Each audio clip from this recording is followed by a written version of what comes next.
Good morning students. जो next हमारा topic है वो क्या है? लंग्स का कैंसर। हमने छोटी मोटी बीमारियां तो पढ़ ली, अब हम क्या पढ़ेंगे?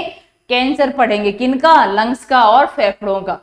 हमारे फेफड़ों में कई प्रकार के बिनाइन मतलब एक जगह टिकने वाले और एक जगह नहीं टिकने वाले, मतलब ना घूमने वाले और नहीं घूमने वाले, दोनों तरह के ट्यूमर हो सकते हैं। कहाँ पे? फेफड़ों में।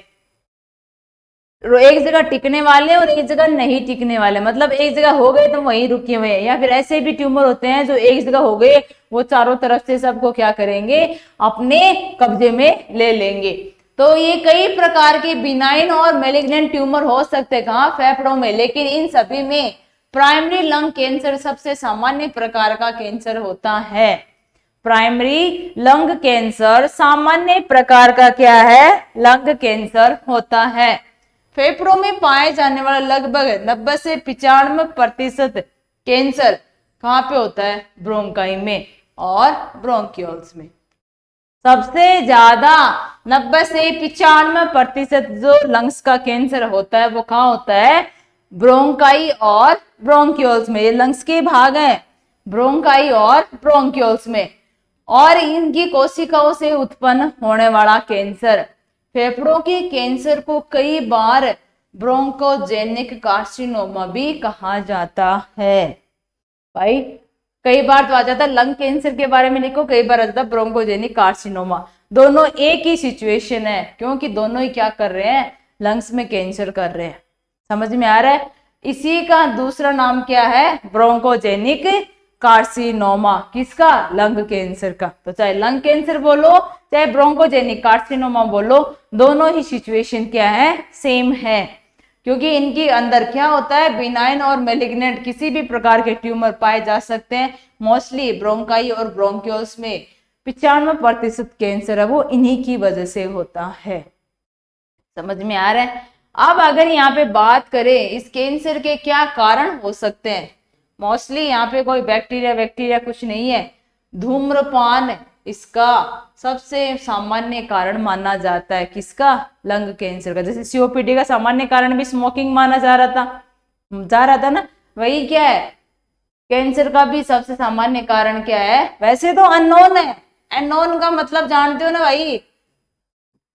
अज्ञात। क्या है? अज्ञात होता है। बस हम लोग रिस्क फैक्टर या कारण कुछ मान सकते हैं कि इनकी वजह से ये हो सकता है, संभावित कारण मान सकते हैं। सबसे सामान्य कारण धूम्रपान, फिर कोई भी केमिकल या इंडस्ट्रियल जो भी प्रदूषण होते हैं, जैसे एस्बेस्टोस हो गया, निकिल हो गया, धात्विक आयरन हो गया, बेरिलियम हो गया, आर्सेनिक हो गया।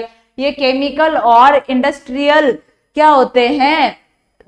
रसायन होते हैं, जिनकी वजह से भी भाई जो इंडस्ट्री में औद्योगिक क्षेत्र में जो लोग काम करते हैं उनमें भी लंग कैंसर होने के, क्योंकि वहां पे जहरीली गैस वगैरह रसायन वगैरह उनके कांटेक्ट में इंसान आता ही रहता है।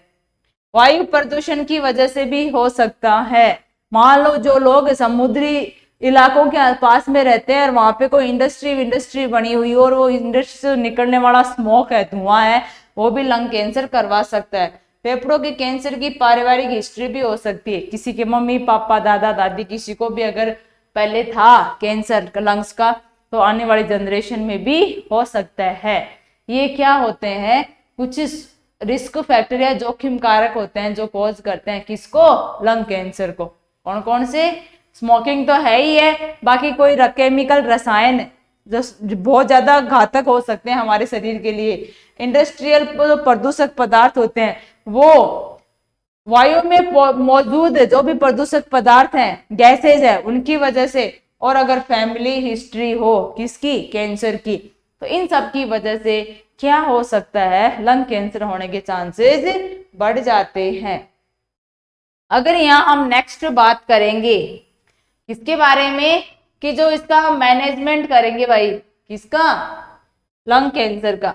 अगर यहाँ लंग कैंसर के मैनेजमेंट की बात की जाए तो यहाँ पे कंडीशन क्या आएगी? लंग कैंसर के मैनेजमेंट की बात की जाए तो यहाँ पे क्या कंडीशन आती है? कौन कौन सा मैनेजमेंट हम करते हैं? पहले ये लिख दिया हमने लंग कैंसर। इस लंग कैंसर के पहले तो टाइप देखते हैं। समझ में आ रहा है? टाइप में भाई स्क्वेमस सेल है, स्मॉल सेल है, एडिनो है या लार्ज सेल है, मतलब कौन कौन सी सेल है वो लंग्स की प्रभावित हुई है, किसकी वजह से, कैंसर की वजह से। फिर हम इसके लक्षण देखेंगे। अगर इन लक्षणों के अंदर देखा गया कि सीवियर कफ है, हिमोप्टाइसिस मतलब बलगम के साथ खून आ रहा है, ब्रीथिंग डिफिकल्टी हो रही है, जब वो सांस ले रहा है तो सांस के साथ में साउंड आ रही है, भूख कम लग रही है, भूख कम लगने की वजह से वजन कम हो गया, प्यूरुलेंट स्पूटम, स्पूटम के साथ में येलो येलो कलर, मतलब जो बलगम बाहर आ रहा है उस बलगम के अंदर क्या है, येलो कलर का डिस्चार्ज या स्राव वहां पे मौजूद है। नेक्स्ट वन क्या है, हॉर्नर्स सिंड्रोम। ये हम सब ने पढ़ लिया है कि हॉर्नर्स सिंड्रोम वगैरह क्या होते हैं। हॉर्नर सिंड्रोम होता है नर्वस सिस्टम की बीमारी, तंत्रिका तंत्र की क्या है, बीमारी है ये हॉर्नर्स सिंड्रोम। और चांसेस ऑफ क्या हो सकते हैं, सेकेंडरी इन्फेक्शन, अगर कोई लंग कैंसर की वजह से दूसरा इन्फेक्शन भी उसके अंदर हो गया। पहले हमने प्रकार देखे उसके, भाई लंग्स की कौन सी कैंसर है वो प्रभावित हुई, फिर उसमें हमने लक्षण देखिए कि उसको खांसी आ रही है, जब वो खांसी ले रहा है तो उसमें बलगम के साथ खून आ रहा है, उसको सांस लेने में तकलीफ हो रही है, जब सांस ले रहा है तो एक साउंड निकल रही है, खाना कम खा रहा है, वजन कम हो गया है, उस बलगम के साथ क्या होता है, पीला पीला पदार्थ भी निकल रहा है, ये सारा हो गया। तो तीसरा हम क्या करेंगे, मेडिकल मैनेजमेंट। भाई तीसरी कंडीशन में क्या करेंगे हम लोग, यहाँ पे मेडिकल मैनेजमेंट करेंगे। उसमें एक तो आता है रेडिएशन थेरेपी और एक होता है कीमोथेरेपी। एक तो हम देते हैं उसको रेडिएशन थेरेपी और एक देते हैं कीमोथेरेपी। कीमोथेरेपी पे हम लोग उसको क्या कर देंगे, दवाइयां दे देंगे। चौथा आपका आता है क्या, सर्जिकल मैनेजमेंट, सर्जरी कर देंगे, क्या, लोबेक्टोमी। जिस पर्टिकुलर लोब में, फेफड़े के जिस लोब में, मान लो ये क्या था भाई, लंग्स था, इस लंग्स के ये 3 लोब हो गए, अगर इस लोब के अंदर कैंसर है तो हम इस लोब को यहाँ से क्या कर देंगे, हटा देंगे। समझ में आ रहा है, तो यहाँ पे लोब अब 2 ही बच गई। समझ में आया आप लोगों को, 2 लोब बच गई, एक लोब हटा दी गई। जिस लोब में कैंसर था उस लोब को हटा दिया गया। समझ में आया, ये क्या कहलाती है, लोबेक्टोमी। अब वो आपने लेजर से हटाई थी या आपने कट लगा के हटाई थी, मतलब एक तो इंसिजन करके आपने लंग्स को ओपन किया तब हटाई थी, या लेजर सर्जरी के द्वारा डायरेक्ट रेडिएशन देके वहां से हटाई थी, वो आपकी मर्जी है। आप कौन सा यहाँ पे, डॉक्टर पे डिपेंड करेगा कि कौन सा यहाँ पे मैनेजमेंट है वो सर्जरी में करेगा। ये क्या हो गए, कैंसर के ट्रीटमेंट, सारी चीजें आ गई। कितने टाइप के हैं, कौन सी सेल है वो अफेक्टेड है, कितने लोब अफेक्टेड है, पूरा लंग्स तो कैंसर में ग्रसित नहीं है, या आधा पर्दा ही है, या उसके आसपास की सेल ही है।